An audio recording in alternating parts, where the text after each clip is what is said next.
The fight against Islamic State has shifted to annihilation tactics to stop potential terrorists who flock to places such as Iraq and Syria from returning to their home countries to wreak havoc, Defense Secretary James Mattis said Sunday. In his first interview on a Sunday talk show since joining the Trump administration in January, Mattis provided details of the tactical shift he announced at the Pentagon on May 19.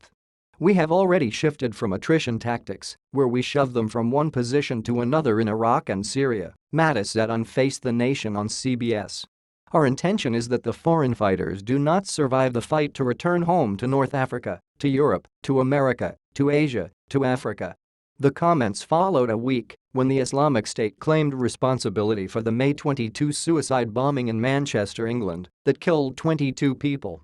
The alleged bomber was a UK citizen of Libyan descent who had returned days earlier from Libya. The jihadist group also said it was behind an attack on Coptic Christians in Egypt that left 29 dead. "We are going to squash the enemy's ability to give some indication that they have invulnerability, that they can exist, that they can send people off to Istanbul, to Belgium, to Great Britain and kill people with impunity," Mattis said. Asked about the potential for greater civilian casualties from the stepped-up attacks, Mattis said such losses are a fact of life. "We do everything humanly possible consistent with military necessity, taking many chances to avoid civilian casualties at all costs," he added. Islamic State is now surrounded in Mosul, where Iraqi security forces are moving against them, and Tal Afar, further west toward Iraq's border with Syria, Mattis said. An effort also has begun to surround them in Raqqa, the capital of the self-declared Islamic Caliphate spanning Iraq and Syria, that they lay claim to. "After members of the jihadist group are fully surrounded, we'll go in and clean them out," Mattis said.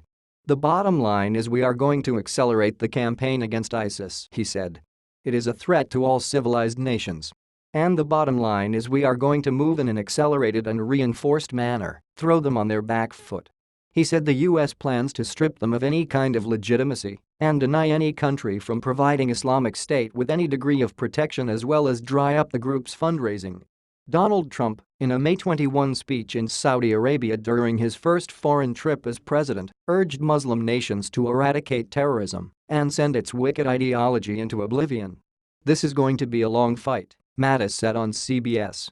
"The problems that we confront are going to lead to an era of frequent skirmishing. We will do it by, with, and through other nations. The U.S. has delegated more authority to commanders in the field but hasn't changed its rules of engagement," Mattis said. "Delegating the decision-making to the lower levels will also improve efforts to prevent civilian casualties," Mattis said.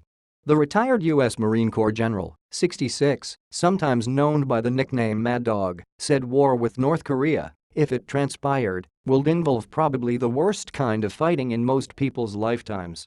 Despite the threats facing the world and the U.S., Mattis he was blunt when asked what keeps him awake at night. "Nothing," he told CBS host John Dickerson. "I keep other people awake at night.